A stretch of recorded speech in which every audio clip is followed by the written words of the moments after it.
FIR 7।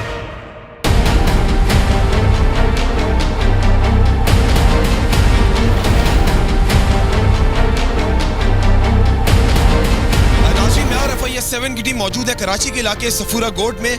Karachi में एक ऐसा दिल हिला देने वाला का वाकया पेश आया है। एक बच्चा जिसकी बाइक खराब हो गई और वहां पर 2 या 3 लड़के बताए जा रहे हैं जो वहां से कचरा कुंडी के पास कुछ काम कर रहे थे। अब ये तो उनसे पूछूंगा मैं जो यहाँ पे ऐनी शाहिद हैं कि आखिर हुआ क्या था। लड़के को इतना मारा कि लड़का जो है खालिक हकीकी से जा मिला।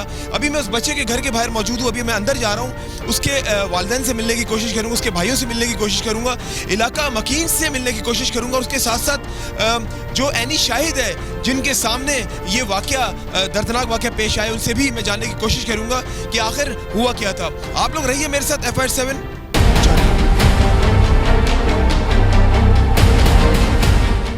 नाज़रीन, मैं उस बच्चे के घर के अंदर आ गया हूँ और बच्चे की जो उम्र है वो बताई जा रही 15 साल। अब्दुल हमीद उसका नाम है।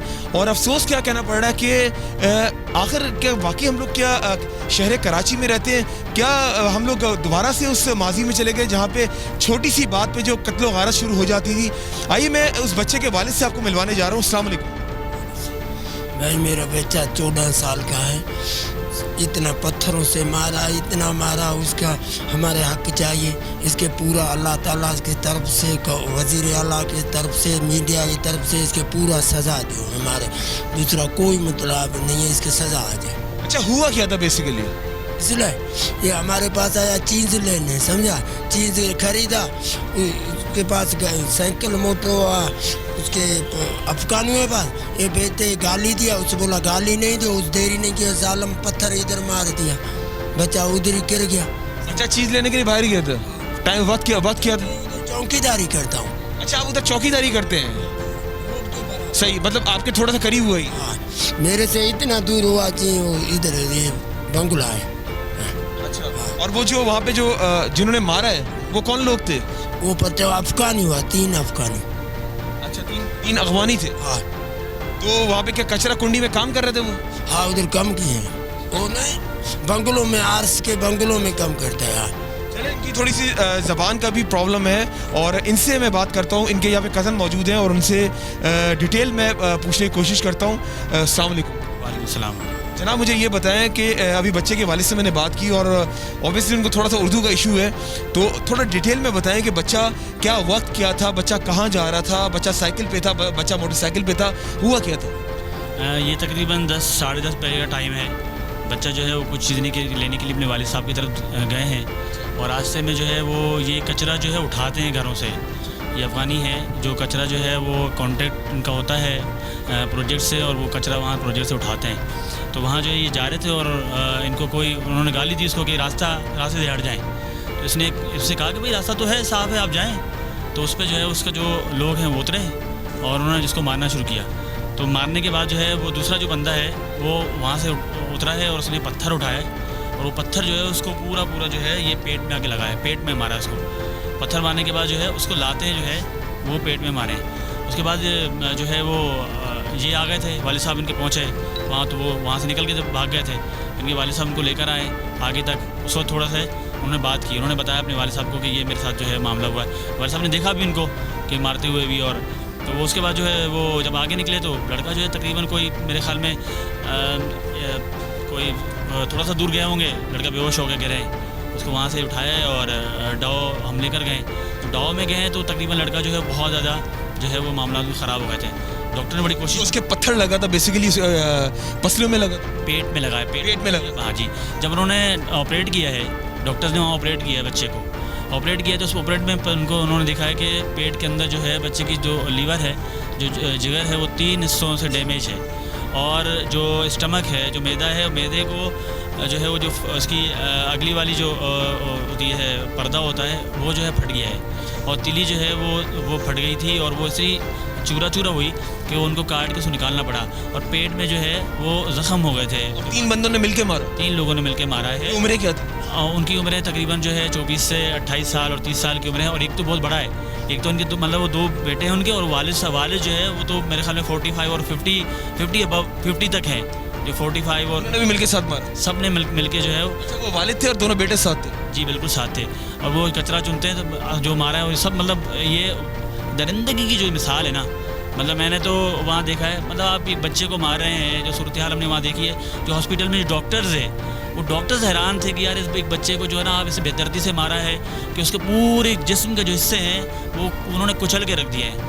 बेसिकली बात क्या थी, खाली वहाँ से गुजरने की उसकी सजा यदि वहाँ से गुजर रहा था। बिल्कुल। और असल में ना ये अंदाज़ा नहीं हुआ कि इतनी बड़ी जो है छोटी सी बात पे, और वो भी गलती उन्हीं की अपनी हो, और ज़ाहिर बात है कि वो अगर वहाँ से रास्ता है और अगर रास्ते से गुजर रहा है, आप उसको इतनी बड़ी सज़ा देंगे। और आप बच्चे को जो है बच्चा और 15 साल का बच्चा है, आप अपनी उम्रें देखें, उनकी उम्रें देखें, आप देखें कि और पूरी सूरत हाल इस वक्त जो है वो हमारे सामने आपको ये पूरी मामलात हैं। नाज़रीन, आपने जैसा कि देखा कि कराची के इलाके सफूरा गोड में मैं मौजूद हूँ।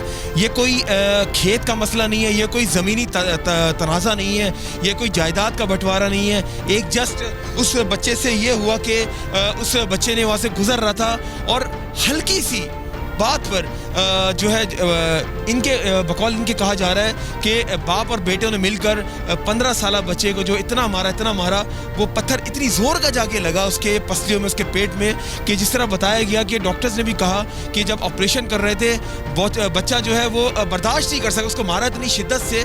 तो ये कहाँ का इंसाफ है? मैं यहाँ पर IG सिंध से मैं दरख्वास्त करता हूँ, मैं यहाँ पर पुलिस चीफ कराची से दरख्वास्त करता हूँ कि, और यहाँ पर मैं जो SSP है यहाँ के इस इलाके के, मैं उनसे भी रिक्वेस्ट करता हूँ, DIG साहब से मैं रिक्वेस्ट करता हूँ, जो डिस्ट्रिक्ट के DIG हैं, यहाँ के SHO से मैं रिक्वेस्ट करता हूँ, जिसको पकड़ा है ना, बाकी दो बंदों को भी पकड़ना बड़ा आसान काम है, क्योंकि जब एक को पकड़ लिया तो दो को पकड़ना कोई मुश्किल काम नहीं है। यहाँ पे मैं अप्रिशिएट भी करता हूँ कराची पुलिस को कि उन्होंने बरवक्त कार्रवाई करते हुए एक मुलजिम को तो पकड़ लिया, लेकिन अब उसको इतनी इबरतनाक सज़ा दें कि कोई ये सोचे भी ना ऐसा करता हुआ, अब ये सोचे कि एक हल्का सा मामूली सा मामला होने से इंसान की जान चलेगी। मैं तो समझ से बाला तर है कि ये हो क्या रहा है हमारे माशरे में। अस्सलाम वालेकुम। आप अब्दुल हमीद के बड़े भाई? जी। अच्छा, मुझे ये बताएं, जब अब्दुल हमीद के साथ ये हुआ सुबह के टाइम पे, आप कहाँ पर थे? दरअसल मैं जॉब में था। जॉब पर थे। अच्छा, मुझे ये पता चले, ठीक है, कचरा कुंडी के पास ये हो गया। ये सवालात मैं आपसे इसलिए कर रहा हूँ ताकि जो इदारे हैं उनको आसानी जो है पैदा हो जाए केस इन्वेस्टिगेट करते हुए। क्या कोई दुश्मनी तो नहीं थी आप लोगों की? नहीं, किसी के साथ भी नहीं। कोई ज़मीनी तनाज़ा, कोई जायदाद का बंटवारा होता है ना, कोई ख़ानदान में होता है, तो इतनी सी बात पे कर जाना, क्योंकि ये सवालात बड़े काम आएंगे इन लोगों के इन्वेस्टिगेशन करते हुए। कोई दुश्मनी नहीं थी आप? किसी के साथ कोई भी ज़ाती दुश्मनी किसी के साथ नहीं थी हमारी। अच्छा, उसकी कोई बाहर कोई जहाँ वो बैठता था, जहाँ वो उठता था, कोई दोस्तों के लड़ाई झगड़ा था? कोई भी नहीं। अहले मोहल्ला यहाँ का जो है उनसे भी आप पूछ सकते हैं, वो इतना शरीफ बच्चा था कि हर कोई आज जो है ना इस गम में हमारे साथ शरीक हुए। वो इतना अच्छा बच्चा था। कौन सी जमात में पढ़ता था? वो तो 7 में था, मदरसे में था। मदरसे में पढ़ता था वो। तो उसके बाद जब ये हुआ तो आप लोगों को किसने इत्तला दी? बाहर से कोई आपके घर पर आया या आपके पड़ोसी ने बताया, यानी शाहिद वहाँ पे मौजूद थे? दरअसल ये तो मुझे तो वालिद साहब से पता चला। वालिद साहब ने हॉस्पिटल लेके आए तो हम भी हॉस्पिटल वहीं। वालिद साहब को किसने बताया? दरअसल वहाँ पे एक बच्चा था, उसने बता दिया। वालिद साहब करीबी नौकरी करते थे? जी हाँ। तो अभी जो है एक मुलजिम को तो पकड़ लिए, 2 मुलजिम भी बाकी, और ये बाप बेटे थे? तो जी हाँ, ये बाप बेटे थे। और हम गवर्नमेंट से अपील करते हैं कि इनको सख्त से सख्त सज़ा दी जाए, ताकि आज जैसे कि ये हमारे साथ हुए, ये किसी और के साथ कल ना हो। और जिस वक्त ये मंज़र हमारे ऊपर गुजर रहे हैं, कल किसी और के घर में ना हो ये मंज़र। तो हम अपील करते हैं आला हुकाम से कि इनको सख्त से सख्त सज़ा दी जाए।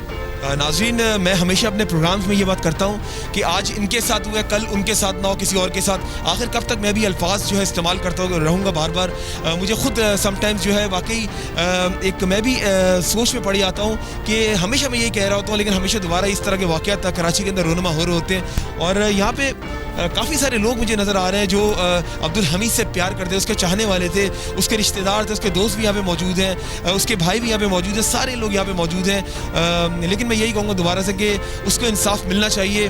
और मुझे ये बताएं थोड़ा सा कि जिस तरह अभी आपने बताया कि एक मुलजिम को पकड़ लिया, पुलिस अभी क्या कह रही है? पुलिस तो छापे मार रही है इस वक्त। जो उनकी रिहाइश कहाँ पे बताई जाए? ये जबाली पुल के साथ जो कोई आबादी है, इसकी अफगानियों की कोई आबादी है, और गन्ना मंडी शायद कोई इसके आसपास जो है इनकी आबादी बताई जा रही है। लेकिन जो पुलिस है वो मुस्तकिल जो है छापेमारी हमारे साथ राब्ते में है, वो कर रहे हैं काम इसको। अच्छा, एक मुलजिम को कहाँ से? एक को यहाँ जमाली पुल के पास से पकड़ा है पुलिस ने। आप लोगों की निशानदेही? जी बिल्कुल, हमारे निशान। जी बिल्कुल, एक मुलजिम को पकड़ लिया गया और मैं कोशिश करूंगा अभी थाने जाके उस वहशी दरिंदे से भी आप लोगों को मिलवाऊं, उससे पूछूं कि आखिर उसने ऐसा क्यों किया, उसकी वजह क्या थी, उससे भी सवालात करने बड़े ज़रूरी हैं। उसको कौन सा शैतान उसके ऊपर तारी हो गया था जो उसने मासूम बच्चे को, 15 साल बच्चे को तो जान से मार दिया। मैं चाह रहा हूँ यहाँ पे और कुछ मज़ीद लोगों से बात करूँ। अस्सलाम वालेकुम जनाब, आपका रिश्ते में क्या लगता था अब्दुल हमीद? मेरी खालाजाद भाई है, कज़न है मेरी। अच्छा, क्या कहना चाहेंगे? सर मैं क्या कहूँगा, मैं अल्लाह काम से यही अपील करूँगा कि ये दरिंदगी है एक, ये वहशियाना तरीके से जिस तरह उसको तशद्दुद किया गया एक नौजवान बच्चे के ऊपर, अभी वो उसकी जवानी ही नहीं आई थी कि ये अफ़गानी जो हैं, ये मैं मंगोलों का तो सुनता था कि मंगोल इस तरह करते थे तारीख़ में कि ज़िंदा जलाए जाते थे, लोगों को जलाते थे, ये करते थे। अब मैं अपने आँखों से देखता हूँ कि अफ़गानी जो हैं गैर मुल्की हैं बेसिकली, और पाकिस्तान के गद्दार पाकिस्तान के अंदर बैठकर जो है ना इस तरह के चीज़ें कर रहे हैं। और ये हम समझते हैं कि ये किचरा चुनने वाले लोग हैं, लेकिन मैं तो कहता हूँ ये दरिंदे हैं और इनके लिए जो है ना कार्रवाई होनी चाहिए। मैं वज़ीर आला से भी अपील करूँगा और मैं आर्मी चीफ से खुसूसन अपील करूँगा कि खुदा के वास्ते इन लोगों से हमें बचाएं। और ये आज एक अब्दुल हमीद हमारा चला गया, कहीं ऐसे ना हो कि ये दरिंदे कुछ और लोगों को भी जो ना करें। और मैं ये कहता हूँ कि जो अब तो मैं समझता हूँ कि जो फ्लैटों में, जो बंगलोज़ में, जो गोठों में, गाँव में आके कचरा चुनते हैं, अब उनके बच्चे शायद महफूज ना रहें कि कल को कोई बच्चा उसको कहेगा जी ये कचरा उठा लो, तो वो उसको भी मार देंगे। क्योंकि उनके दरिंदगी से तो यही है कि वो तो मामूली चीज़ पे भी लोगों को मार देंगे और लोगों के साथ इस तरह की जो है ना वो हरकतें करेंगे। तो मेरी तो यही अपील है कि जो है ना इनको सख्त से सख्त सज़ा दी जाए और आखिरी मैं कहता हूँ इनको फांसी दी जाए और सरेआम फांसी दी जाए इनको। हमारा तो यही मुतालबा है कि इनको चौकों पर लटकाया जाए।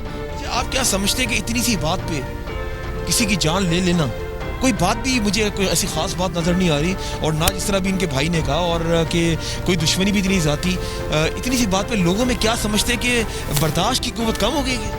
देखिए बर्दाश्त की कुव्वत भी कम हो गई है, लेकिन बेसिकली बात ये है कि कुछ लोग ऐसे होते हैं जो दरिंदा शिफ़त होते हैं। और मैं बिल्कुल कहूँगा कि ये जो अफ़गानी है ना बेसिकली, जो इस मुल्क के अंदर हम नासूर बनकर हमारे पास आए हुए हैं, तो ये लोग जो है ना इनको कोई इंसानियत नहीं है, क्योंकि वो ये बिल्कुल ऐसे लोग हैं कि ना इनको तालीम है ना कुछ है, और इनको कुछ पता ही नहीं चलता कि क्या है। क्योंकि और दूसरी बात ये कि कानून नहीं है, इंसाफ नहीं है। जब आपके यहाँ कानून होगा तो उस इंसाफ होगा, तो उसके बाद ऐसा कोई हरकत कोई नहीं कर पाएगा। कानून नहीं है, इसलिए सबको पता है कि मैं मारूंगा, पीटूंगा, किसी को चीर फाड़ के रख दूंगा और मुझे कल को कोई सज़ा नहीं होगी, मैं वहाँ से निकल के बाहर आ जाऊंगा। तो इसीलिए मैं कहता हूँ कि कम से कम ऐसे लोगों को सज़ाएं मिलनी चाहिए, उनको आखिरी कैफरे किरदार तक पहुंचाना चाहिए। देखिए बात सिर्फ एक सिंपल सी है कि इन लोगों की जो है ना वेरिफिकेशंस होनी चाहिए, इनकी आइडेंटिफाई करना चाहिए कि कौन कौन यहाँ पे जो जितने लोग आए हुए हैं, क्या उनके पास यहाँ का पाकिस्तान का तस्दीक शुदा ID कार्ड है या नहीं है। इन चीज़ों को मद्देनज़र रखते हुए हमें अब आगे की तरफ देखना होगा, बजाय इसके कि एक और अब्दुल हमीद जो है जाबाग हो जाए। क्योंकि समझ से बाला माजी में भी कुछ ऐसे वाक़यात होते हुए आए हैं, लेकिन कुछ इम्प्लीमेंटेशन नज़र नहीं आई है। लेकिन उम्मीद करते हैं कि शायद आज का प्रोग्राम चलने के बाद शायद जो है हुकूमत भी कुछ सोचे कि कुछ करना पड़ेगा। देखिए एक अब्दुल हमीद की जान नहीं गई है, ये सैकड़ों लोगों की जान का मामला है। क्योंकि अगर इन फ्यूचर की बात की जाए, मैं यही कहूँगा, मेरी रिक्वेस्ट ही कर सकता हूँ कि आज यहाँ पे आके एक शोक का समय इनके घर में, और इनकी वालदा का भी मुझे बताया जा रहा है कि उनका भी ऑब्वियस सी बात है, माँ को कैसे सुकून मिलेगा। 15 साल उस बच्चे को बड़ा किया, पाला पोसा, और माँ की ख्वाहिश होती है कि बच्चा जब बड़ा होगा तो मैं इसकी खुशियाँ देखूंगी, मैं नानी बनूंगी, मैं इसकी शादी करूंगी। तो बहुत सारे मामला होते हैं। बाप का भी इसी तरीके से होता है कि जब ये बड़ा होगा तो मेरा ये बाजू बनेगा, लेकिन बाप को थोड़ी पता था कि मेरा एक बाजू कट जाएगा। अभी मैं बाप से, यकीन करें, मैं बाप से जब बात कर रहा था, उनकी आंखें नम सी हैं, उनको अभी तक जो है इंसाफ के लिए वो धक्के खा रहे हैं। और ये भी मुझे बताया गया कि यहाँ पे कोई अभी तक आया नहीं है। मैं उन लोगों से बात कर रहा हूँ जो आला ओहदों पे फाइज हैं। समझ से बाहर है कि कब हमारा जो है यहाँ पे हर चीज़ में इम्प्लीमेंटेशन होगी। और आई एम स्पीचलेस। मुझे ये पता है अभी तक कोई भी नहीं आया जो मुझे बताएगा यहाँ पे। नहीं, कोई अफसरान में से कोई किसी ने हमसे रब्ता नहीं किया। अच्छा, पुलिस में से कौन आया? पुलिस में से तो बस ठीक है, आईओ हैं या SHO हैं, उनके साथ हमारी मुलाकात हो रही है, वो हमें अपडेट करते रहते हैं बस। बाकी तो ना कोई MP है यहाँ को, कोई MNA, कोई नहीं, MPA तो सलीम बलोच साहब आए हैं, बाकी करीम बख्श गबूल हैं, वो हमारे जो है अपने अभी मुझे ज्वाइन करेंगे करीम बख्श गबूल साहब अभी आएंगे, बिल्कुल उन्होंने मुझे टाइम दिया है, अभी मुझे ज्वाइन करेंगे, उनसे भी मैं पूछूंगा, वो भी आपके केस को उठाएंगे क्योंकि वो PTI को यहाँ से जो है वो PTI के मुंतखब वो MP हैं और मैं उनसे दरख्वास्त करूँगा कि अब्दुल हमीद को इंसाफ दें। एटलीस्ट वो चला तो गया लेकिन उसकी फैमिली को तो इंसाफ दें, इनको सुकून तो तब मिले ना जब इनको खुलेआम जो है लटकाया जाए, जिस तरह उसको बेचारे को पत्थरों से मारा है उसको भी इस तरीके से खुलेआम मारा जाए। अभी जितने प्रोग्राम्स आप लोग देख रहे होंगे, जितने खबरें मीडिया में सुन रहे होंगे, जितने अखबार में आप लोग देख रहे होंगे, आपने देखा होगा कि इसमें हम लोग ज़्यादातर आवाज़ अपनी बच्चियों की उठा रहे हैं, अपने बच्चों की उठा रहे हैं, तो ये भी एक अजाब है। तो इससे पहले कि और कोई अजाब है, हमें सही डायरेक्शन में जाना होगा। हम जब तक खुद अपने आप को सही करने की कोशिश नहीं करेंगे ना, तो आप यकीन करें ये मामला नहीं सही होंगे। हमें स्ट्रिक्ट स्टैंड लेना होगा। स्ट्रिक्ट स्टैंड उस वक्त ले सकते हैं जब हमारे इदारे जो है उस पर इम्प्लीमेंटेशन सर जोड़कर बैठे और कुछ नया ऐसा रूल लेकर आए कि कोई सोचे भी ना ऐसा करने के लिए। मुझे ये बताएं कि आज FIS 7 की टीम आपके घर पर मौजूद है और आप यकीन करें कि दिल दुख सा रहा है कि हमारे बच्चे गैर महफूज हमें नज़र आ रहे हैं यहाँ पे। क्या कहना चाहेंगे? अभी मैं थाने भी जाऊँगा, उस वहशी दरिंदे से भी मिलूंगा, पूछूंगा उससे आखिर उसने क्यों हमारे बच्चों को इस तरीके से मारा। तो क्या कहना क्या चाहेंगे जाते थे? हमने अभी रियासत मदीना की बात की है और हम गुज़िश्ता 2 सालों से और उससे पहले हम रियासत मदीना के नारे सुन रहे हैं, नया पाकिस्तान की बातें सुन रहे हैं। और सच तो यह है कि जो पुराना पाकिस्तान था अब बहुत अच्छा लगने लगा है जब से नए पाकिस्तान की बातें और नए पाकिस्तान के अंदर हालात को देख रहा हूँ। और देखें, मसला ये है कि जो कसास है उसमें तुम्हारी ज़िंदगी है और मसला ये है कि जब आप कुरान के कानून को जब आप छोड़ देंगे, आप कुरान के सज़ाओं को, अल्लाह रब्बुल आलमीन के उन सज़ाओं को छोड़ देंगे, तो नतीजे के अंदर जो आप देखें ना, आज भी जो वो बिल लेकर आ रहे हैं कि जी वो जो ज़िना करे, जो ज़्यादती करे उसको नामर्द कह दें। कुरान ने उसके लिए सज़ा मुकर्रर कर दी है, आप उस सज़ा को इम्प्लीमेंट कीजिए जो सज़ा है। आप कुरान के अगेंस्ट जो है ना कोई और सज़ा लाने की कोशिश करते हैं। जब तक आप अल्लाह के निज़ाम, अल्लाह के जो है ना वो कवानीन के ख़िलाफ़ आप कवानीन बनाते रहेंगे, ये अब्दुल हमीद जैसे वाक़यात को आप नहीं रोक सकते। ये एक अब्दुल हमीद नहीं है। देखिए, ये सैकड़ों अब्दुल हमीद हैं। ये अब्दुल हमीद तो इस शहर कराची के अंदर है कि जिसको आपकी 7 न्यूज़ की टीम जो है उस तक खबर पहुंची है और आप यहाँ मौजूद हैं अब्दुल हमीद के घर पे। लेकिन सैकड़ों अब्दुल हमीद हैं कि जो गाँव में, जो देहातों में, जो गलियों और मोहल्लों के अंदर मौजूद हैं, जहाँ पता ही नहीं है। जो रियासत मदीना की बात करने वाले मेरे उन लोगों से, देखिए ना, आप MPA साहब तो आ रहे हैं, मेरे रिश्तेदार हैं, ज़ाहिर उनकी बिरादरी में भी आना है। आप MNA की बात करूँ अगर मैं, तो MNA जो है वो ज़िम्मेदार है ना यहाँ का, उसने वोट लिए हैं। कहाँ है 2 दिन से यार, 3 दिन से यहाँ पर कहाँ है वो? भाई ने जिस तरह कहा कि वो MPA साहब भी यहाँ पे आए, तो उन्होंने कुछ क्या किया, कोई कार्रवाई? MPA तो हमारे रिश्तेदार हैं, गबूल बिरादरी है, तो वो हमारी बिरादरी के हैं। ज़ाहिर उनको तो हमारे साथ खड़ा होना पड़ेगा किसी न किसी महाज पे। असल मसला जो है ना वो दूसरा ये, जहाँ अगर आप MNA की बात करें, मैं तो उसकी बात करता हूँ, मैं तो MP की बात ही नहीं करता हूँ। नहीं, MNA से मसूद है यहाँ पे, पाकिस्तान तहरीक इंसाफ से उनका ताल्लुक़ है। देखिए, मैं उनकी बात कर रहा हूँ। आपके तो घर के बंधन का ताल्लुक भी तो PTI से बिल्कुल है ना, वो आए हैं, वो ज़ाहिर है, तो उनका बिरादरी का मामला अपनी जगह है। देखें, जमात इस्लामी से सदुल्ला भुट्टो साहब आए, वो मिसिंग हैं, वो आए हैं, उनका शुक्रिया अदा करता हूँ। पीपल्स पार्टी से सलीम बलोच आए, हम उनका शुक्रिया अदा करते हैं, हमारे गम में शरीक हुए हैं। तहरीक इंसाफ से करीम बख्श गबूल अगर तहरीक इंसाफ को रिप्रेजेंट करें तो मैं उनको शुक्रिया अदा करता हूँ आए। लेकिन देखिए, एक मसला है, वज़ीर इस वक्त जो है वो वज़ीर दाखिला कहाँ है, यहाँ का SP कहाँ है, यहाँ का कमिश्नर कहाँ है, यहाँ का DIG ईस्ट कहाँ है?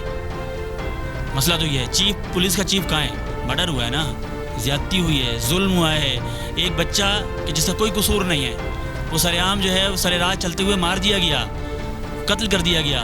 उसका खून किसके सर पे? वो मैं किसके हाथ में है ना, हम जो है ना वो किसके हाथ में लहू तलाश करें? पूरे शहर ने पहने हुए दस्ताने, पूरा शहर तो मुलविस है, पूरे इंतज़ामिया इसके अंदर मुलविस है। अगर इंतज़ामिया नहीं पहुँचती, वज़ीर आला साहब कहाँ हैं?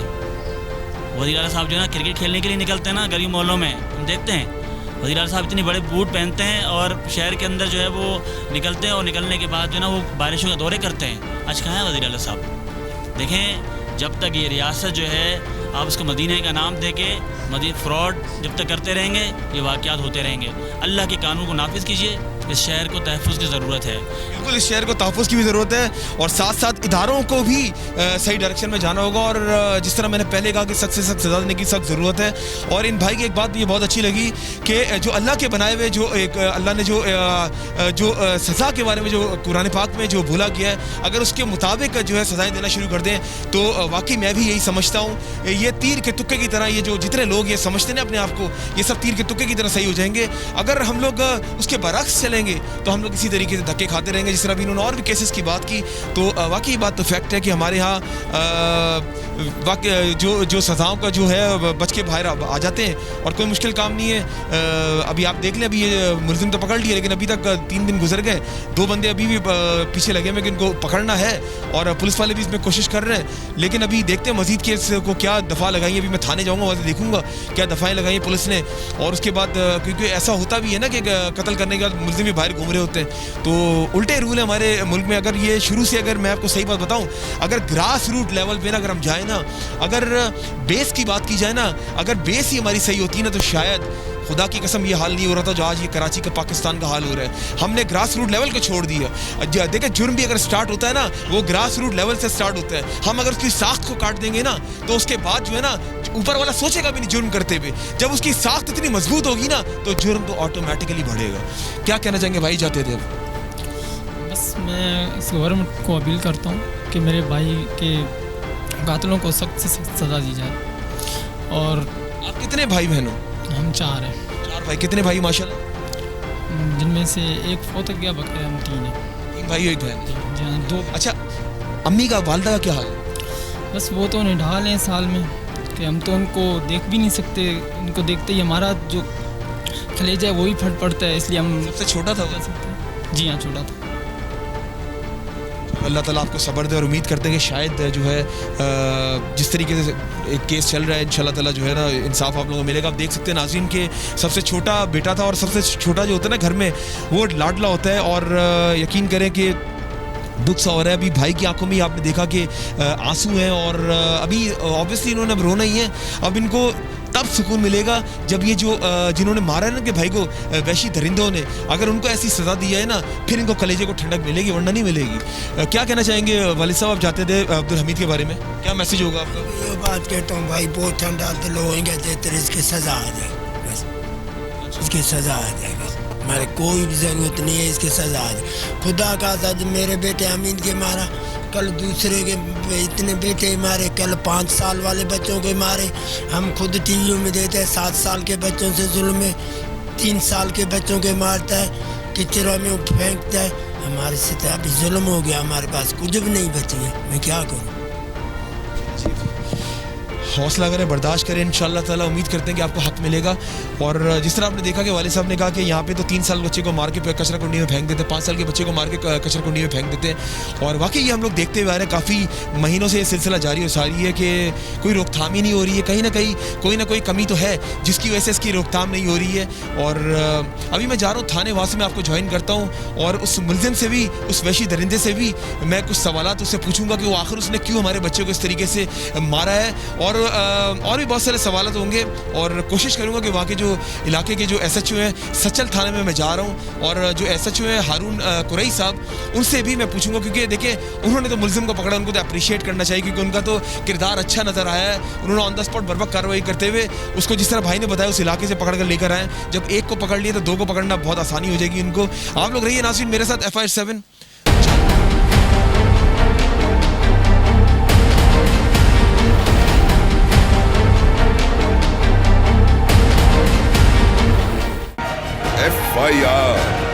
FIR 7 FIR 7। नाज़रीन इस वक्त मैं मौजूद हूँ सचल पुलिस स्टेशन में। जैसा कि आपने देखा अभी मैंने बच्चे के घर वालों से आपको मिलवाया और बड़े अफसोस के यहाँ कहना पड़ रहा है कि हमारे माशरे को किसकी नज़र लग गई है। ये कौन लोग हैं जो दिन दहाड़े हमारे बच्चों को इस तरीके के साथ वैशी दरिंदों को इतनी सख्त सज़ा देनी चाहिए ताकि दूसरों के लिए इबरत का निशाना बने। हम कब तक इस तरीके से ये प्रोग्राम्स करते रहेंगे? पहले अपनी बच्चियों के लिए आवाज़ें हम लोग उठाते हुए आ रहे हैं। ये लास्ट में बात करूँगा, मैंने 8-10 प्रोग्राम जिस तरह मैंने पहले भी कहा कि हम लोग अपनी बच्चियों के लिए प्रोग्राम्स कर रहे थे, अब हम अपने लड़कों के लिए भी कर रहे हैं, तो समझ में नहीं आ रहा हमारे माशरे को किसकी नज़र लग गई। आइए मैं यहाँ पे खुशामदीद कहता हूँ SHO हारून कुरैशी साहब को, जो कि सचल पुलिस स्टेशन के SHO हैं। अस्सलाम वालेकुम। वालेकुम सलाम। हारून साहब, एक ऐसा वाक़या सुबह के 10:30 बजे बच्चे को इतनी बेदर्दी के साथ मार दिया गया, कोई पूछने वाला ही नहीं है। एक मुलजिम तो आपने पकड़ लिया, मुझे ये बताएं कि अभी जो 2 हैं कब तक उन तक आपकी रसाई हो जाएगी? देखो, एक तो मुलजिम हमने उससे पहले दिन ही पकड़ लिया था, और अभी वो केस इन्वेस्टिगेशन वालों के पास है और वो इन्वेस्टिगेशन कर रहे हैं और नाम भी उनके वो ट्रेस कर रहे हैं, और मेरी इन्वेस्टिगेशन और प्लस मेरी पुलिस भी उनके साथ इकट्ठे है, और हमने टीम बनाई है बाकायदा इनके गिरफ्तार करने के लिए, और कल भी हमने रेड किए हैं और इंशाल्लाह उनको गिरफ्तार करके रहेंगे। अच्छा, अगर अभी की बात की जाए तो आप क्या समझते हैं केस की नोयत के बारे में कि किस तरीके से बेदर्दी के मार दिया गया, तो मुलजिम का क्या कहा जा रहा है अभी कि क्यों मारा उसने इस तरीके से? मुलजिम का कहना है कि ये हमारे आपस में मुँहमारी हो गई थी, और इसी वजह से बस मेरे से गलती से उसको मैंने चोट मार दी है, पत्थर मारा है, और इसकी हमारी कोई पहले की दुश्मनी नहीं थी, बस इसने कोई गालम गलौज की थी, क्योंकि पड़ोस में रहते हैं तो थोड़ी बहुत बातों से पड़ोस में तो होता है। SHO साहब ये बताएं कि दफात क्या लगाई है इस पर? इसमें पहले तो 324 का लगाया था पहले, बाद अब 302 लग चुकी है। 302 को? हाँ, 302 को लग चुकी है। ऐसे लोगों के बारे में क्या कहना चाहेंगे अब, इस तरीके से मार देना हमारे बच्चों को, और ये कहाँ का मतलब कोई गरीब की कोई ज़िंदगी नहीं कि पूछने वाला नहीं। अभी वो उनके घर वाले इतने परेशान हैं कि हम लोग अभी इंसाफ के मुंतज़र हैं, और अभी भी वो लोग ये कह रहे हैं कि इस तरीके से मार देना, हमारी कोई उनकी पर्सनल कोई दुश्मनी भी नहीं थी। मैंने ये सवाल उनसे पूछा कि क्या कोई आपकी पर्सनल दुश्मनी तो नहीं? कह रहे हम तो इनको जानते भी नहीं, वो तो राहगीर था, हमारा बच्चा भी वो भी राहगीर थे, वो कचरा वहाँ से चुन रहे थे, और एकदम से छोटी सी बात पर इस तरह मार देना, क्या कहना चाहेंगे इस बारे में? तो ये तो लाकानूनियत वाली बात है, क्योंकि ऐसा जुल्म नहीं करना चाहिए, और थोड़ी थोड़ी बातों में अगर बच्चे को मार दें, और 3 बच्चों ने बड़ों ने यहाँ जो गिरफ्तार किए, ये 24-25 साल का लड़का है, इसके साथ इसकी तो ये उम्र के हैं 25-30 साल का, मेरा बच्चा तो छोटी उम्र का है। ये तो नाइंसाफ़ी की उन्होंने, बहुत बड़ी नाइंसाफ़ी की है, और इनको सज़ा मिलनी चाहिए। क्या समझते हैं कि इनको कैफरे किरदार तक पहुँचा देंगे? इंशाल्लाह क्यों नहीं पहुँचाएंगे, क्योंकि कानून है, कानून अब जिंदा है, इंशाल्लाह पहुँचेगा। बहुत शुक्रिया नाज़रीन, ये थे मेरे साथ SHO हारून कुरैशी साहब, जो कि सचल पुलिस स्टेशन के SHO हैं। अफसोस क्या कहना पड़ रहा है कि इस तरीके से मार देना कराची शहर में, जबकि हम लोग एक ऐसे शहर में रहते हैं जो पूरे मुल्क को चला रहा होता है, 70% रेवेन्यू कराची से जनरेट होता है, लेकिन उम्मीद करता हूँ कि शायद हमारे इदारे जो हैं इसमें सख्त जो है एक्शन लेंगे, और उसके साथ साथ हमारी अदालतों में जब ये केस जाएगा तो वहाँ पर भी इतना सख्त जो है इम्प्लीमेंटेशन करेंगे कि दूसरे लोगों के लिए इबरत का निशाना बने। जब तक यकीन माने कि कोई ऐसा सख्त इन लोगों को सज़ा नहीं दी जाएगी ना, तो ये मामलात इस तरह बढ़ते हुए जाएंगे। इस तरह अभी मैं अब्दुल हमीद के बारे में आवाज़ उठा रहा हूँ, कल मैं किसी और अब्दुल हमीद के बारे में आवाज़ उठा रहा हूँ, अगर इस केस को सही नज़रसानी इस केस पे नहीं की गई। अभी नाज़रीन मुझे ज्वाइन करेंगे PTI के MPA, उनसे मैं बात करूँगा, उनसे पूछूंगा, क्योंकि इस इलाके के वो MP हैं, और उनसे जानना बहुत ज़रूरी है, क्योंकि वो उस वक्त भी आए थे जब ये वाक़या जो है हुआ था, और आज भी वो यहाँ पे मौजूद हैं। उनसे मैं बात करूँगा, उनसे पूछूंगा, क्योंकि उनका भी किरदार है, वो भी यहाँ पे जो है इस केस को जो है वो लुक आफ्टर कर रहे हैं। उनका नाम है करीम बख्श गबोल साहब। तो आप लोग रहिए मेरे साथ FIR 7।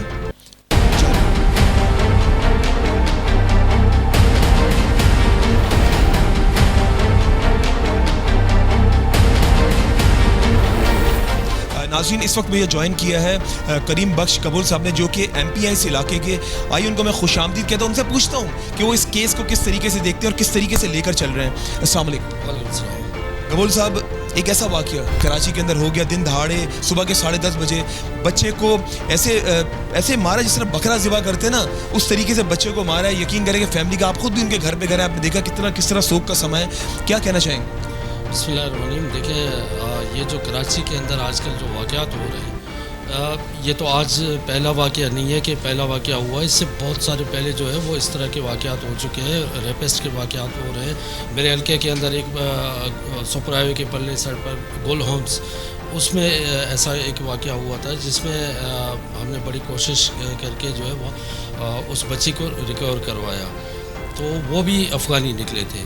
तो इसमें देखिए ऑल ओवर इसके ऊपर हमारा तो जो है वो प्रोटेस्ट चल रहा है। 3 तलवार पर अभी रिसेंटली मैंने इस पर प्रोटेस्ट किया है, अपने हलके के भी लोग थे, ऑल ओवर सारे कराची के भी उसमें आवाम था। लेकिन मैं ख़ास तौर पर आज इस बच्चे के लिए ये कहना चाहूँगा कि बेहद मुझे अफसोस हुआ है, और मेरे जो सिंपैथी हैं वो उन उनके फैमिली के साथ है कि उनके साथ ज़्यादती हुई है, नाइंसाफ़ी हुई है, मैं ये समझ रहा हूँ। लेकिन देखिए उसमें हमारे साथ SHO जो है वो पुलिस बिल्कुल मैं उनसे मुतमईन हूँ। अब तक तो मैं मुतमईन हूँ, जो कि मैंने उनके फैमिली से ये कहा है कि अगर आप लोगों को किसी भी किस्म का कोई शक व शुबात हो या पुलिस के ऊपर अगर पुलिस ताउन ना कर रहा हो या कोई भी इशू हो पुलिस के हवाले से, तो आप मुझे बता दीजिए। मैं DIG नोमान सिद्दीकी साहब से बात करके मैं आपका केस जो है वो कहीं और ट्रांसफ़र करा दूँ, या जिस ऑफिसर से आप लोग मुतमईन हो मैं उसके पास आपका केस ट्रांसफ़र करा दूँगा। लेकिन उन्होंने भी जो है वो बिल्कुल एतमाद का इज़हार किया कि नहीं जी, हमें जो है वो कुरैशी साहब के ऊपर बिल्कुल हम मुतमईन हैं, और जो हमारे इन्वेस्टिगेशन का टीम है उस पर भी हम मुतमईन हैं। हमें फ़िलहाल किसी ऐसे किस्म की वो केस ट्रांसफ़र करने की या इस तरह की कोई हमें ज़रूरत नहीं है। हाँ, हम देखेंगे कि अगर पुलिस हमारे साथ नाइंसाफ़ी कर रही है या कहीं पर कुछ हो रहा है तो फिर हम आपसे रिक्वेस्ट करेंगे कि जी आप हमारे केस को ट्रांसफ़र करा दीजिए। तो ये ऑल ओवर तो बाकी सूरत हाल आपने पुलिस से भी ले ली और उनसे भी उनके फैमिली से भी ले ली। तो ये देखें वाक़यात जो है, इस वाक़यात ऐसे वाक़यात को कम करने के लिए, इनको रोकने के लिए लॉ एनफोर्सेस का काम है कि वो इस पर जो है वो इम्प्लीमेंट करें। पुलिस का काम है कि पुलिस इस पर सख्ती से पेश आए, ताकि यह कि आज हमीद के साथ हुआ, इससे पहले मेरे हल्के के अंदर सारा के साथ हुआ, इससे पहले सब्ज़ी मंडी में मरवा के साथ हुआ।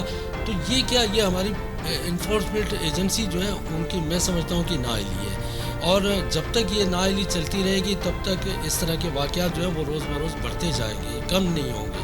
तो एज अ सिंध के हवाले से मैं ये कहना चाहूँगा कि IG साहब को सख्त से सख्त जो है वो इंस्ट्रक्शन देने चाहिए अपने DIGs को, अपने SSPs को, और ख़ास तौर पर SHOs को। अच्छा, आप क्या समझते हैं, क्योंकि देखें अगर बात की जाए हुकूमत सर आपकी है और अगर कराची की बात की जाए गवर्नर भी आपके हैं, तो आप क्या समझते हैं कि आप लोग क्या लाएमल लेकर आ रहे हैं? देखें केसेस बढ़ते हुए जा रहे हैं। मुझे अफसोस क्या कहना पड़ रहा है कि क्लिफ्टन के अंदर आपको जैसे कि पता होगा 22 साल लड़की बेचारी घर के वहाँ से मॉल से काम करके निकल रही थी, सेल्स गर्ल थी, उसको किस तरह ज़्यादती का निशाना बनाया और उसको जो है वहाँ पर पार्क में जो है गरूदगी की हालत में फेंक दिया गया। तो सर क्या समझते हैं क्यों केसेस बढ़ने की बड़ी वजूहत क्या है? क्या सोशल मीडिया है या कुछ और कहानी है? देखिए सोशल मीडिया तो नहीं, लेकिन मैं ये समझ रहा हूँ कि लाकानूनियत है। ये जो बढ़ते वाक़यात जो हो रहे हैं ये लाकानूनियत है, और इस लाकानूनियत को मैंने इससे पहले ये कहा है कि जी IG साहब को सख्त में सख्त इंस्ट्रक्शन लेने चाहिए। जब तक कि देखें कानून पर अमल दरामद नहीं होगा, कानून तो है हमारे पास, ऐसा तो नहीं है कि हमारे पास लॉ नहीं है, लॉ है, लेकिन उस पर इम्प्लीमेंट करनी है। रहा बात आपके सवाल का है कि जी हमारी गवर्नमेंट है, मैं आपको माजरत से कहूँ कि सिंध में हमारी गवर्नमेंट नहीं है, तहरीक इंसाफ की गवर्नमेंट नहीं है, यहाँ पर पाकिस्तान पीपल्स पार्टी की गवर्नमेंट है। और गवर्नर साहब बिल्कुल हमारे हैं, तहरीक इंसाफ से ताल्लुक़ रखते हैं, लेकिन 18th अमेंडमेंट के बाद आपके इल्म में होगी कि वो गवर्नर साहब के पास भी इख्तियारात नहीं है, सिर्फ जो है वो चीफ मिनिस्टर के पास इख्तियारात हैं। तो लेकिन हम चाह रहे हैं इस वक्त भी कि कौमी असम्बली के अंदर इस तरह का बिल पेश किया जाए कि उस बिल से ताकि ये है कि इस तरह के चीज़ें जो वो रुक जाए। उसका रोकने का वाहिद हल ये है कि सरेआम फांसी दी जाए उनको। अब देखिए ये तो मैं फर्स्ट डे से ये डिमांड कर रहा हूँ, अपनी गवर्नमेंट से भी ये डिमांड कर रहा हूँ। मैं ऐसा नहीं कि सिंध गवर्नमेंट से, देखिए सिंध में तो असम्बली के अंदर तो हम इस बिल को तो हम लाएंगे, फिर चाहे पीपल्स पार्टी वाले हमारे साथ दें या ना दें, लेकिन हमें सिंध के अवाम, कराची के अवाम के लिए ये तो हम तो यहाँ कर लेंगे। लेकिन मैं ऑल ओवर पाकिस्तान की बात कर रहा हूँ कि कौमी असम्बली में इंशाअल्लाह ताला इस बिल को हम जल्द लाने वाले हैं, और इसको अल्लाह में मुझे उम्मीद है कि हम इस बिल को पास करेंगे। लेकिन आपके इल्म में ये बात होनी चाहिए कि ह्यूमन राइट्स भी एक अहमियत रखता है। अब देखिए हमें वो भी वायलेशन नहीं करनी है, जो इंटरनेशनल लॉज हैं हमें उस पॉलिसीज़ को भी देखना पड़ता है कि इंटरनेशनल पॉलिसीज़ क्या हैं, और वो हमें किस तरह की इजाज़त होती है कि जी हम जो है ह्यूमन राइट्स को बाईपास तो नहीं करना ना, तो उन चीज़ों को भी देखना है। लेकिन मेरा ज़ाती राय यह है कि ऐसे लोगों को सरेआम चौकों के ऊपर फांसी दी जाए। बिल्कुल आपने सही कहा, जब तक सरेआम उनको फांसी नहीं दी जाएगी ना, तब तक जो है ना ये वाक़यात रोनुमा होते रहेंगे। अभी गबूल साहब आपने एक बात कही कि बिल्कुल ये बात सही है कि 18 अमेंडमेंट के बाद जो है वो इख्तियारात है सिंध गवर्नमेंट के पास ज़्यादा है, नो डाउट, ये बात बिल्कुल हकीकत है, फैक्ट्स है, और आप फैक्ट्स और फिगर्स पे आप बात कर रहे हैं। लेकिन अगर बात की जाए, देखिए सर, यहाँ पे मैं क्रिटिसाइज़ नहीं कर रहा किसी को, लेकिन वज़ीर आज़म तो आप लोगों में से ही है ना सर, वो तो है ही, मतलब PTI है ना, तो वो तो पूरे पाकिस्तान के, ना सिर्फ वो सिंध गवर्नमेंट के है, तो पूरे पाकिस्तान के। देखिए आप लोगों को अल्लाह ताला ने मौका दिया ना, कोई ऐसा सख्त, कोई ऐसा काम आप लोगों को करना होगा, स्टैंड लेना होगा। देखिए सर, अगर इस लास्ट माजी की पूरी ये इस महीने की बात की जाए, कितने केसेस हो गए सर, आप सोचें किस किस केस को हम एक केस करते नहीं, दूसरा केस खड़ा हो जाता है। अभी इस केस से हम लोग, अब ये मैं भी अपनी बात कर रहा हूँ, मैं एक प्रोग्राम कर रहा था, दूसरे दिन पता चलता है ये वाक़या हो गया, फिर हम उस पर लग जाते हैं, एक केस फाइल अभी होता नहीं सही से। तो इस बारे में क्या कोई आप लोगों ने कोई सर जोड़कर बैठकर, आपकी जितने आप लोगों के आपके MNAs या MPs हैं, पूरे पाकिस्तान की बात कर रहा हूँ मैं, ना सिर्फ सिंध की बात कर रहा हूँ, मैं वफाक की भी बात कर रहा हूँ, तो कुछ ऐसा आप लोगों ने लाएमल बनाया? देखिए बिल्कुल हमने बनाया, और मैंने आपको अभी बताया इससे पहले कि हम तो हर मुमकिन कोशिश कर रहे हैं कि इस वक्त जो है वो पाकिस्तान उस गन से निकले जिसमें 70 साल जो गन था, उससे हम पाकिस्तान को निकाल कर हम आगे ले जाए, तरक्की की तरह ले जाए। कबूल साहब बहुत शुक्रिया वक्त देने के लिए। नाज़रीन, ये थे मेरे साथ करीम बख्श कबूल साहब, जिनका ताल्लुक PTI से है और PTI के MP हैं इस इलाके से। और बात सिर्फ इतनी सी है कि जब तक ये सारी पार्टीज़, मैं सब पार्टीज़ की मैं बात कर रहा हूँ, जब तक वो एक टेबल पर बैठ के सर जोड़ कर नहीं बैठेंगे ना, तब तक जो है इसका हल नहीं निकलेगा। देखिए आवाम को कुछ भी नहीं चाहिए, आवाम चाहती है हमें रिलीफ मिले, हमारे आसानियाँ हमारी ज़िंदगी में पैदा हो। आवाम को ये नहीं कि वो क्या कर रहे हैं या क्या नहीं कर रहे हैं। इस वक्त सब पार्टियों को अपने सारे इख्तलाफात भुलाकर एक टेबल पे जब तक नहीं बैठेंगे ना, ये केसेस बढ़ते हुए जाएंगे। और जिस तरह भी इन्होंने बात कही ऑपोजिशन की, और बात वाकई ये बात सच है कि ऑपोजिशन को भी सोचना चाहिए कि अगर ये कोई बिल लेकर आ रहे हैं उसको समझे, सोचें, उसके बाद इनका साथ दें। और मैं यही कहूँगा ऐसे लोगों को जो खुलेआम फांसी दी जाए, जो हमारी बच्चियों के साथ ज्यादतियाँ कर रहे हैं, और उसके अलावा जो हमारे बच्चों के साथ, आप यकीन करें कि अभी इस तरह के केसेस रोनुमा हो रहे हैं कि हमें अपने बच्चों की, लड़कों की मैं बात कर रहा हूँ, पहले तो हम लोग लड़कियों की इज्जतें महफूज करने में लगे हुए थे, लेकिन अब ऐसा लग रहा है कि हमें अपने लड़कों के लिए भी कुछ करना होगा। और यहाँ पर मैं मौजूद आज सचल पुलिस स्टेशन में, और ये बात कहनी भी बहुत ज़रूरी है कि आज जिस तरीके से मैं पुलिस स्टेशन में यहाँ पे मौजूद, और मैंने देखा कि यहाँ पे जो SHO है हारून कुरैशी साहब, उन्होंने जो है ऑब्वियसली यहाँ मुल्जिम जब पकड़ा है वो इनकी मेहनत और इनकी टीम की मेहनत की काविश की वजह से यहाँ पे उन्होंने पकड़ा है। तो इसका मतलब क्या हुआ कि पुलिस अपना काम कर रही है, उसके बाद ही तो इन्होंने मुल्जिम को पकड़ा है। और दो मुल्जिमान को पकड़ना कोई मुश्किल काम नहीं है, वो इसलिए मुश्किल काम नहीं, जब एक को पकड़ लिया तो दो कब तक भागेंगे, कब तक पुलिस की, देखिए पुलिस की दस्तरस से हम समझते हैं ना कि क्राइम कर लिया तो क्राइम करने के बाद शायद हम जो है बच जाएंगे, लेकिन याद रखिएगा जुर्म कभी छुपता नहीं है, और वो जुर्म करने वाला एक ना एक दिन, ये मैंने ये चीज़ ऑब्जर्व की है, मैंने ग्राउंड रियलिटी में अपने प्रोग्राम्स किए, मैंने इतने सालों से मैं करता हुआ आया, मैंने देखा एक ना एक दिन वो कानून की गिरफ्त में ज़रूर आता है। और मुझे उम्मीद है, मुझे अपने पुलिस डिपार्टमेंट से भी उम्मीद है, मुझे अपने इदारों से भी उम्मीद है, मुझे अपने अल्लाह पाक से भी उम्मीद है कि एक ना एक दिन अब्दुल हमीद के मुल्ज़िमान ज़रूर कैफरे किरदार तक पहुँचेंगे और उनको सख्त से सख्त सज़ा दी जाएगी। और यकीन करें इसकी शुरुआत करने की हमें ज़रूरत है। अगर हमने इसकी शुरुआत नहीं की ना सख्त से सख्त सज़ा की, तो आज एक अब्दुल हमीद की जो जनाजा घर से उठा है, कल किसी और का अब्दुल हमीद का जनाजा किसी के घर से उठ रहा होगा। तो हम लोग क्रिटिसाइज तो करते हैं अपनी पुलिस को, लेकिन जब पुलिस अच्छा काम करे ना, तो मैं खुद भी अपने प्रोग्राम में अप्रिशिएट करता हूँ। आज मैं सचल पुलिस स्टेशन के SHO समेत उनकी पूरी टीम को अप्रिशिएट करता हूँ कि उन्होंने बर्वक्त कार्रवाई करते हुए अब्दुल हमीद के एक मुल्जिम को तो पकड़ा, और दो को भी इंशाल्लाह मैं पूरी उम्मीद करता हूँ ये लोग पकड़ लेंगे। आप लोग रहिए मेरे साथ FIR 7।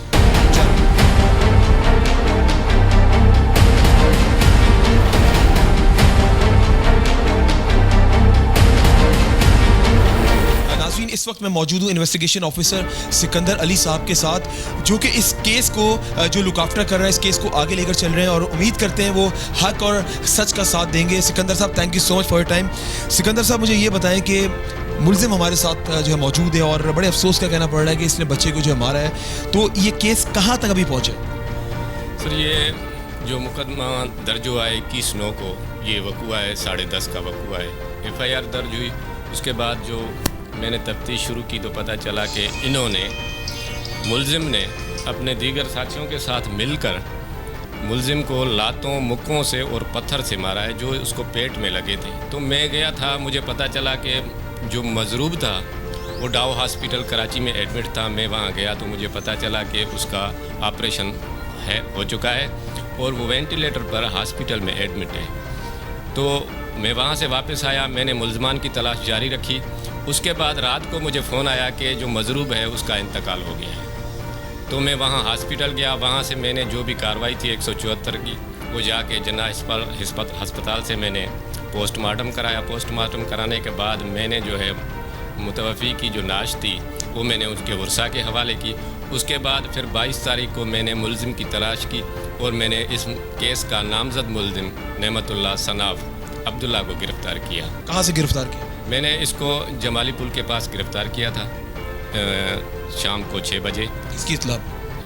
मुझे अपने मुखबर ख़ास भी मैंने छोड़े थे और मुद्दइयों ने भी अपने तौर पे इसकी मालूमात मुझे दी कि ये जमाली गोठ में रहता है और यहाँ से आता जाता है। तो मैंने मुखबर ख़ास भी छोड़े थे अपने और फिर उन्होंने भी बताया। फिर जाके मैंने इसको केस में अरेस्ट किया। अच्छा, आपने इस केस को पूरा इन्वेस्टिगेट किया, तो आप क्या समझते हैं कि हुआ क्या था बेसिकली? असल में जो पोस्टमार्टम रिपोर्ट आई है उसमें भी ये है कि ज़ाहरी तो कोई भी सिर्फ डेड बॉडी पे उसके पेट पे जो है ना वो निशानात थे, यानी ब्लड के निशानात नहीं थे, यानी कि एक गहरे निशानात काले रंग के थे, काले रंग के वो निशानात थे जिसको लातों या उस ऐसी चीज़ की चोट लगने से अंदर के अंदरूनी जो अज़ा हैं वो सारे ख़त्म हो गए, जिसमें ऑपरेशन दौरान उसकी तिली जो है वो भी उन्होंने निकाल दी थी, मैदा भी उसका फट गया था, जिस वजह से उसकी डेथ वाक़ई हुई है। और कितने लोगों ने उस बच्चे में तशद्दुद किया? ये अभी जो इनिशियल इन्वेस्टिगेशन हुई है उसमें मुझे ये मालूम हुआ है कि इसके साथ 2 और बंदे हैं जिन्होंने उसको मारा है। तो इस मुलजिम के साथ 2 और मुलजिम भी हैं, उसकी भी हम तलाश में हैं, उसकी अरेस्ट करने के हमने वो अपने बंदे भी छोड़े हैं। इंशाल्लाह उनको भी जल्दी अरेस्ट करके कैफर किरदार तक पहुंचाएंगे। आपकी इजाज़त होगी तो अगर मैं इससे वहशी दरिंदे से अगर बात करूँ? हाँ तो कर ले। क्या नाम है तुम्हारा? हुआ क्या था बेसिकली, सच से बताना, क्या हुआ? बच्चे को जो मारा, जो 2 और लोग थे दीगर, वो कौन थे? वो एक छोटे मेरे भाई है, मेरे साथ काम पे लगा हुआ, काम पे मेरे साथ होता है वो। और वालिद साहब भी साथ थे? नहीं, वालिद साहब नहीं थे, वालिद साहब के बुढ़ा है वो घर पे। अच्छा, क्योंकि मुझे वहाँ पे जो इसके घर वाले थे उन्होंने बोला कि वालिद साहब ने भी साथ मिलकर मारा, ऐसा था क्या? वालिद साहब तो सर नहीं, मेरे साथ नहीं था, वो उसी वक्त में वो घर में तो बात सही नहीं था। बुखार मारा क्यों, ऐसा क्या हुआ था? ऐसे पता नहीं, झगड़े में भाई के साथ झगड़ा को हो रहा था उसके साथ। तो हमने आया, मैंने बोल पूछा क्या मसला था, वो झगड़े में पता नहीं वो पत्थर फिर उसके साथ लग गया। तो हम लोगों ने काम किया। लग नहीं गया, मारा है? जी लग गया, पत्थर मारा था उसको। भाई ने मारा? जी। तुमने क्या मारा? मैंने तो उसको पकड़ के ले गया इसको वालिद साहब के पास। फिर तुमने बिल्कुल नहीं मारा? जी सर, मैं भी गुनाहगार हूँ उसके साथ। मैं तरस नहीं आया बिल्कुल भी? इतना छोटा बच्चा 15 साल का, मतलब ये सोचता है इंसान अगर मैं किसी को तकलीफ दे रहा हूँ तो मेरा खुद थोड़ी देर के लिए दिल हिल जाएगा, मैं इसको मार रहा हूँ। और हम तो किसी को हल्का सा थप्पड़ भी मारे, हमें बाद में तकलीफ होती है कि उसकी कहीं बददुआ ना लग जाए। तो तुमने इतना बड़ा काम कर दिया उस बच्चे को, किस तरीके से 15 साल बच्चा वो तड़प रहा होगा, वो अपने बाप को आवाज़ दे रहा होगा, माँ को आवाज़ दे रहा होगा, अपने भाई को आवाज़ दे रहा होगा, तुमने उसको मार दिया? जी सर, हम बस क्या करें, हम उसके घर वाले माफ़ी मांग लेंगे, जो उसके दिल चाहते हैं वैसे वो लोग कर लेगा। शनाख्ती कार्ड कहाँ का बना? शनाख्ती कार्ड पाकिस्तान का मगर अफगानी है। अच्छा, यहाँ का बना हुआ? जी हाँ, सबका बना हुआ है? जी सर। अभी क्या समझते हो कि तुमने जो किया है, तो तुम शर्मिंदा तो हो, ये भी बोलोगे कि मैं बहुत शर्मिंदा हूँ, सब कुछ है, लेकिन उनको उनका बेटा तो नहीं मिलेगा? नहीं सर, वो लोग जाएंगे उसके पास, क्या बोलेंगे क्या नहीं बोलेंगे, उसका अपना मर्जी है खुद। हम तो अपना मुजरिम अपना गलती मानते हैं। हमारे साथ भी क्या होना चाहिए? जो उन लोग की मर्जी है सर, वैसे ही मारे जिस तरह उसको मारे। जिस हम लोग की उन लोग की मर्जी है सर।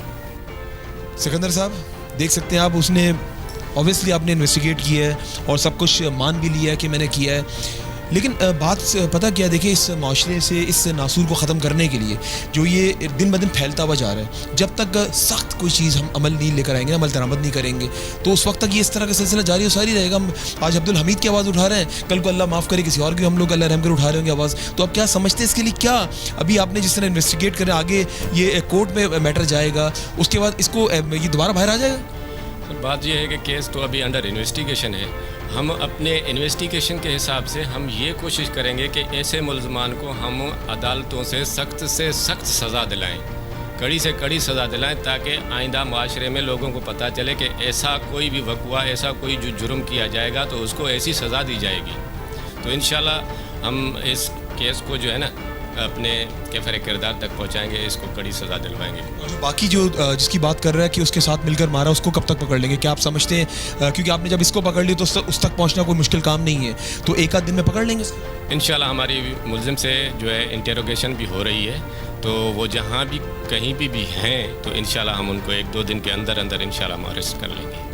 बहुत शुक्रिया वक्त देने के लिए आपका, और उम्मीद करते हैं आप हक और सच का साथ देंगे। नाज़रीन, जैसा कि आपने देखा कि आज एक ऐसी कहानी, ऐसी दास्तान हमने आपको दिखाई कि अफसोस क्या कहना पड़ रहा है कि हमारे माशरे में लोग इतने बर्दाश्त की क़ुव्वत लोगों में ख़त्म हो गई है, पेशेंस की कमी बिल्कुल जो है लोगों में ख़त्म होती भी नज़र आ रही है। और आप ये देख सकते हैं कि ये मेरे सामने मुलज़िम यहाँ पे मौजूद है और इसने किस तरह दिन दहाड़े अपने भाई के साथ मिल के उस बच्चे की जान ले ली। अब मैं ये सोच रहा था अभी प्रोग्राम करते हुए कि वो जो माँ बाप रो रहे हैं, वो जो बहन भाई रो रहे हैं घर में बैठे हुए, उनको अपना भाई तो नहीं मिलेगा, लेकिन एटलीस्ट इस शख्स को सज़ा मिलनी चाहिए, इसके भाई को सज़ा मिलनी चाहिए, ताकि इनके घर वालों को एटलीस्ट ये तो सुकून मिल जाए कि हमें हमारे पाकिस्तान में रहते हुए हमारे कानून ने, हमारे इदारों ने हमारे साथ हक और सच का साथ देते हुए हमारे साथ इंसाफ किया हुआ है। तो बात ये है नाज़रीन, अगर इंसाफ नहीं दिया ना तो ये जिस तरह आप देख लें माजी में जिस तरह केस रोनुमा होते हुए आ रहे हैं, तो ये इस तरह केसेस बढ़ते रहेंगे, ये कम नहीं होंगे। इसके लिए हमें सख्त इम्प्लीमेंटेशन करनी होगी और हमें खुद भी एक्टिव होना पड़ेगा। हम मीडिया तो दिखाता रहता है, हम लोग बेशुमार मैं इस तरह के प्रोग्राम्स में करता हुआ आया हूँ और कर भी रहा हूँ, और मैं हर प्रोग्राम में ये सोचता हूँ कि शायद ये जो वाक़या आज हुआ ये नेक्स्ट टाइम रिपीट नहीं होगा, लेकिन अनफॉर्चुनेटली इस तरह के वाक़या दोबारा से जन्म ले लेते हैं। और ये दोबारा से जन्म लेने की वजह यही है कि सख्त इम्प्लीमेंटेशन नहीं होती है। जिस दिन सख्त इम्प्लीमेंटेशन हो गई, आप यकीन माने इस तरह के वाक़यात में कमी आ जाएगी। इसी के साथ अपने मेज़बान अमजद चौधरी और FIS 7 की टीम को इजाज़त दें, और जब भी दुआ के लिए हाथ उठाएं मुझे, FIS 7 की टीम को और अपने प्यारे पाकिस्तान को अपनी दुआ में ज़रूर याद रखिएगा। अल्लाह हाफिज़ नासिर। पाकिस्तान जिंदाबाद। FIR 7